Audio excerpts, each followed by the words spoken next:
ल के खोल्न लाग्यो आज स्पेशल के छ त्यस्तो? आज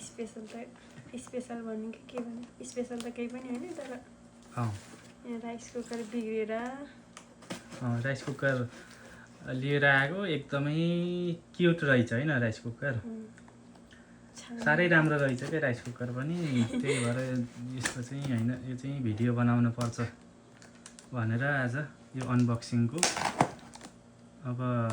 आइफोनको हैन अरु के क्यामेराको अलि एक्सपेन्सिभ चिजको चाहिँ अनबक्सिङ देख्नुभयो होला आज चाहिँ हामी चाहिँ राइस कुकरको अनबक्सिङ गर्दैछौँ है ल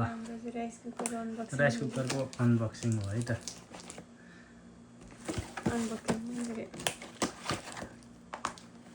ल राइस कुकरको अनबक्सिङ ल है त उल्टो खोलियो कि सुल्टै हो सुल्टै हो है ल यस्तो यो ब्रान्ड त अब के देखाउनु पर्यो हैन ब्रान्ड चाहिँ नदेखाउँ केही देख्नु भयो होला है ल यो पनि रहेछ यो त सबैमा हुन्छ हैन हात निकाल्ने ल यो पनि रहेछ यो सुप निकाल्ने पनि रहेछ यो रहेछ हैन यो चाहिँ दुईटा यस्तो यो दुईवटै रहेछ अरूमा चाहिँ यो सिङ्गल हुन्थ्यो भने यसमा चाहिँ दुईटा रहेछ ल हेर्नु न ल खतरा क्युट छ क्या हामीले अर्को लिएको हैन अर्को लिएर त्योमा काठमा हालिसकेको अनि हैन अनि यो चाहिँ सुरुमा देखिएन अनि पछि चाहिँ यो देखियो हैन यो चाहिँ एकदमै क्युट रहेछ यो चाहिँ लानुपर्छ भनेर हामीले चाहिँ त्यो अर्कोलाई चाहिँ त्यही राखेर अर्कोलाई चाहिँ त्यही छोडेर अनि हामी चाहिँ यो लिएर आइयो हैन कलर चाहिँ एकदमै मजाको छ क्या यो राइस कुकर मैले यस्तो यो कलरमा चाहिँ देखेको थिइनँ यो कलर चाहिँ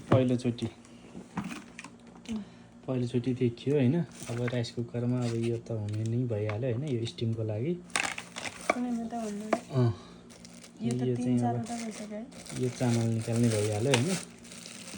यो भित्रको भाँडा पनि मजाको छ यस्तो छ हैन अब यो अब राइस कुकर त अब सबै उस्तै भइ नै हाल्यो हैन सबै उस्तै हो राइस कुकर त तर यो चाहिँ कलर चाहिँ एकदमै राम्रो अनि डिजाइन पनि एकदमै राम्रो भएको भएर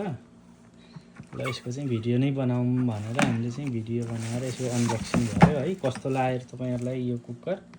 कमेन्ट गर्नुस् है त ल यो चाहिँ पहिलोचोटि होला कि कसो हो खै थाहा भएन यो राइस कुकर अनबक्सिङ चाहिँ पहिलोचोटि नै होला है त ल कस्तो लाग्यो तिमीलाई कुकर